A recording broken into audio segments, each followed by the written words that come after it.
Hello everyone. All right, third workout of the week. As I said in video 2, this circuit is going to focus on balance. All right, so hopefully I have my balance today, we'll see. But this will challenge you. If your balance is not perfect, this will cause you a little bit of trouble, but that's why we do it, right? Obviously, with at-home workouts, you're trying to incorporate as many different elements as you possibly can to engage those muscles and strengthen them as well. Balance is obviously an everyday life function that you're going to use.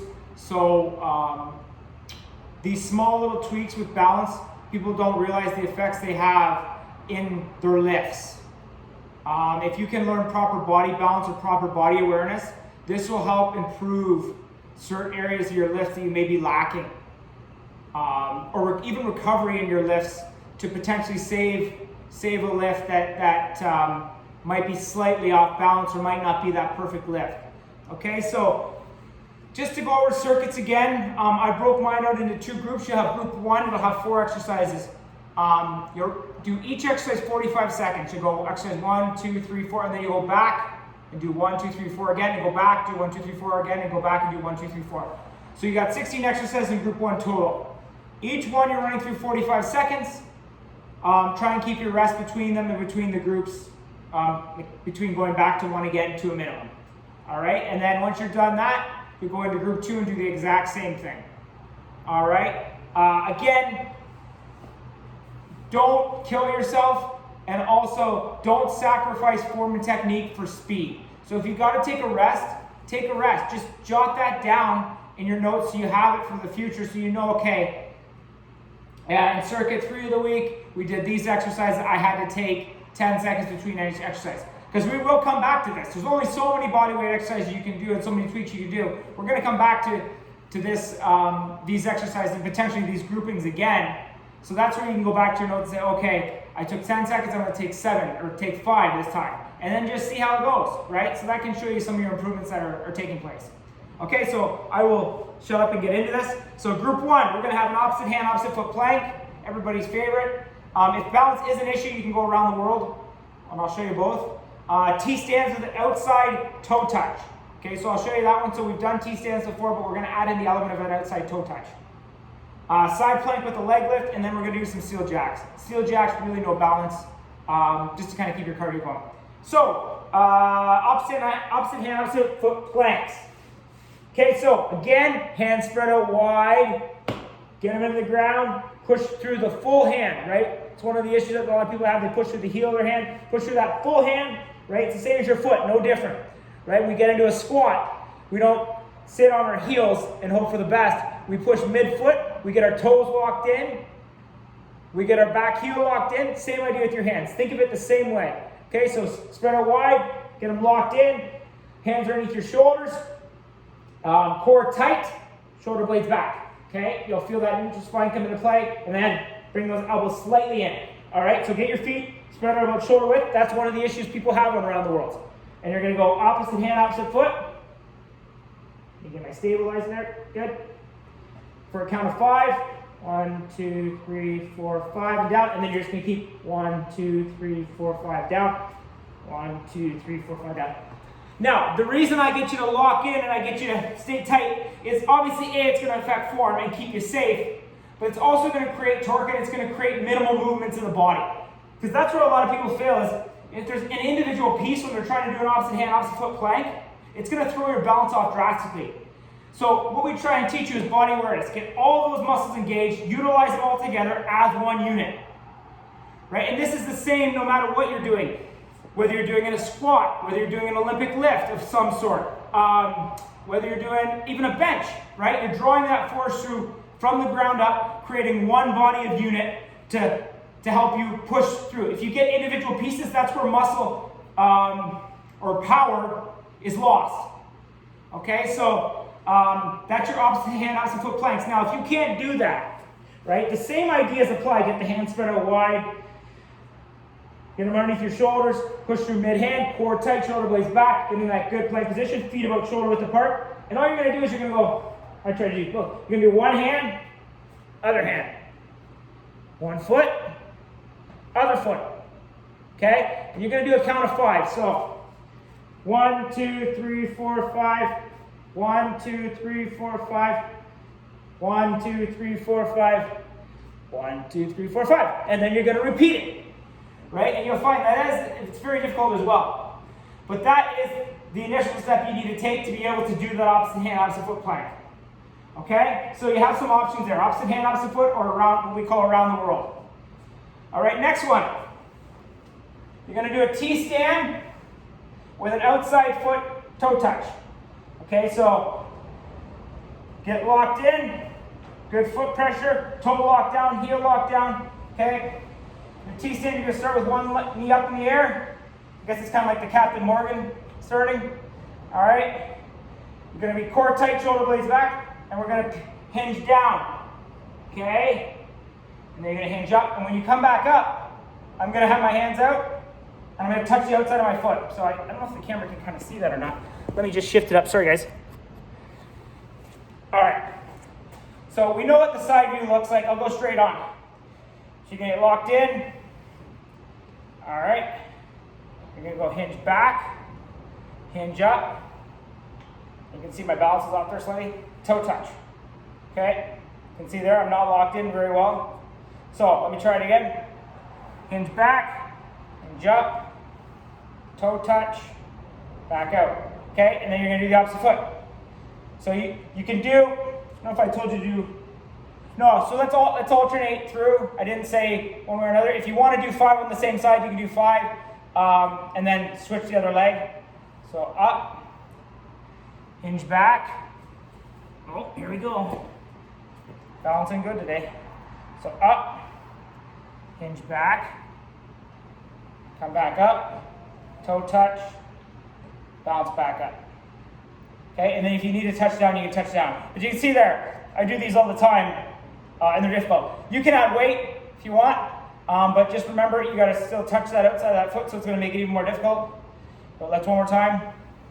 Down, back up, toe touch, and my balance is horrible today. Let's go back to the other side.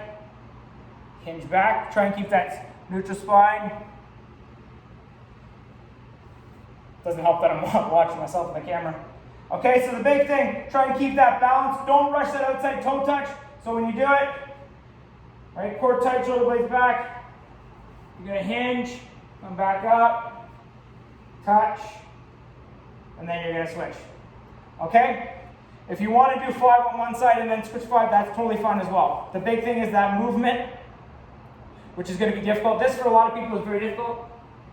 And then you're gonna add in that outside hand to touching the outside of your foot. Okay, so that's T-stands with an outside toe touch. Next one is a side plank with a leg lift. Okay, so you got a few different ways you can do this side plank. You can get up on your arm, okay, and you're gonna lift that leg and back down, okay, that leg, back down, that leg. Now, if that's too difficult, so you can do 5 of those and then you can switch over to the other side. If that's too difficult, get on your elbow, make sure it's underneath your shoulder.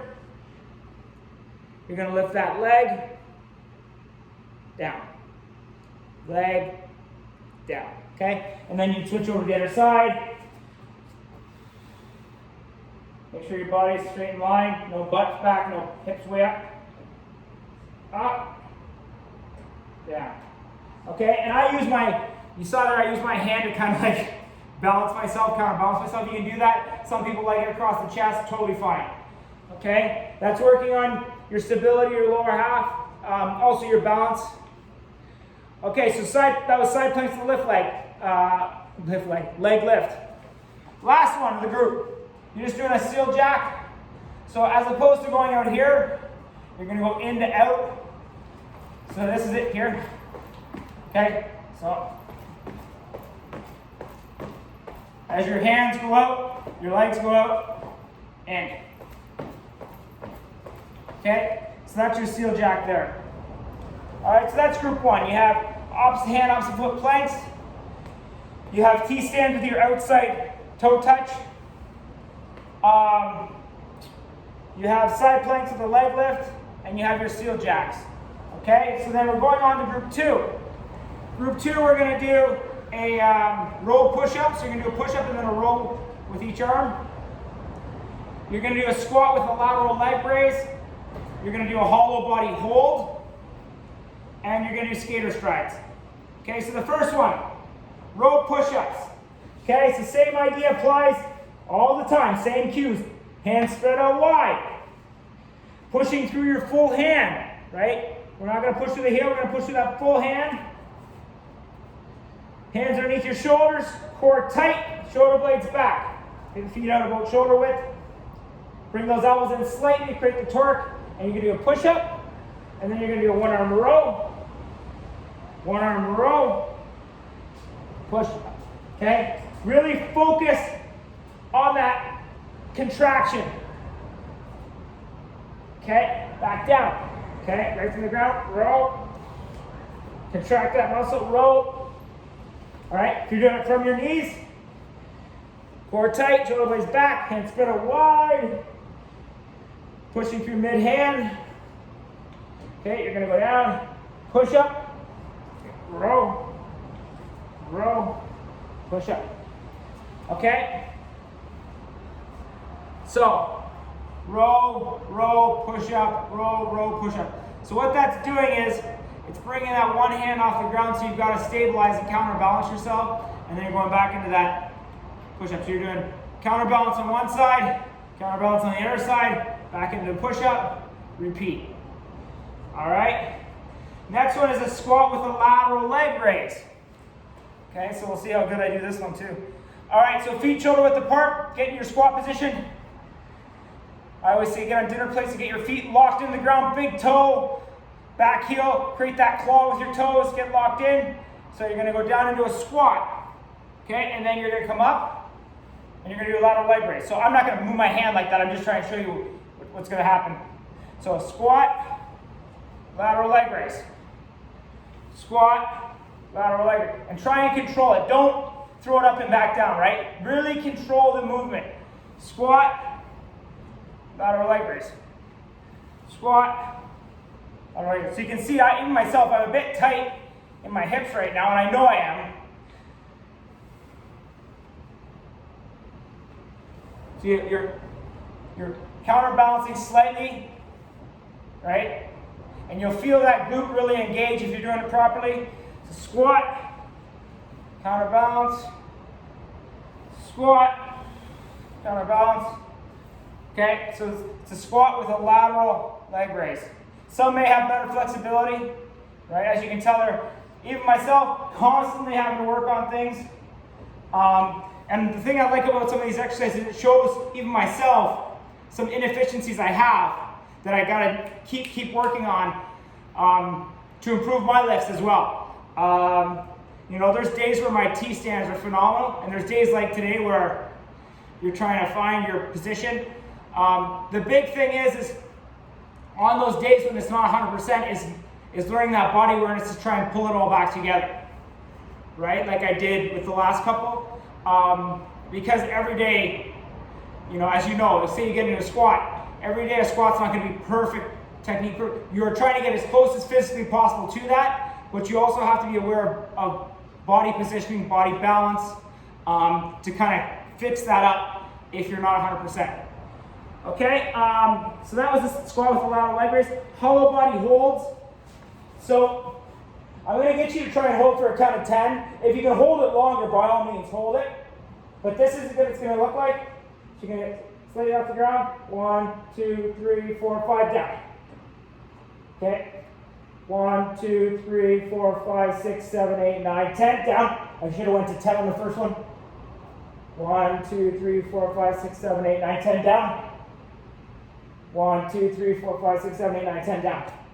Okay, so on the first one I went a little too high with the upper body. You just want to bring those shoulder blades up and really contract that core. So this is the ideal here. See how my shoulder blades are up, my core is tight, my feet are up. 1, 2, 3, 4. You'll feel that core activation.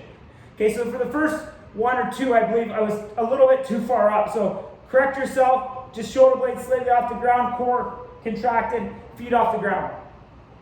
if you can hold it for longer, by all means hold it for longer. When I do them, I probably stick to 10 seconds just because I start to feel that burn. But it is one of those exercises where when you start, you're like, oh, this isn't too bad, and then it'll hit you. So again, if you can go 10 seconds, that's perfect. You can go a little bit longer, hold it and release, that's fine too. Okay, so that's your holds. Next is a skater stride. So I will show you the ideal in a skater stride. So what you're going to do is you're going to use that outside arm. You're going to start with that leg up, inside leg up, outside arm. You're going to drive it back, and you're going to drive yourself across. Okay, so that arm's going to come back through and drive you across laterally. Okay, so this is what it's going to look like. So if you can catch and drive back. Catch and drive back. So I don't want you to land solid, right? You want to cushion that landing, apply counterbalance and drive across. Okay? Now if that's not possible, you can touch the toe down. Touch. See how I touch it down? Drive, touch. Right? That keeps you upright. Drive, touch. Okay? Or, this is the alternative as well. Drive, catch with 2 feet. Drive, catch with 2 feet. Okay? So you have some options there. The ideal is the first one I did where you drive, catch. Now, if you can't jump as far as the mat, totally fine. Right? The alternative to this is less of a jump, catch. So jump, catch. Now, if you can't do that either, the alternative is step, a wide touch. Step, a wide touch. Still, you're simulating that arm movement, okay, to drive you across. So you have some options there. The big thing is really load it up, arm back, and then drive. Okay, and then you're going to load up that other arm and drive back. Okay, so that was the second group. There was row push-ups. We're going to do a push-up, and then you're going to do a row, back into a push-up. Squat with the lateral leg raise, hollow body holds, and skater strides. So this one, don't get frustrated. It is balanced, as you can see. Even on my T-stand, they may not be perfect. Really focus on that same cues. Core tight, shoulder blades back, right? Engage those muscles. Get that front foot that's in the ground locked in. Big toe, back heel. Get that knee over the toe. And then hinge. All right, the less body parts moving, the better. Okay, so don't worry if it's not perfect. It's something to work on, right? Constant progress. All right, if you have any questions, please let me know.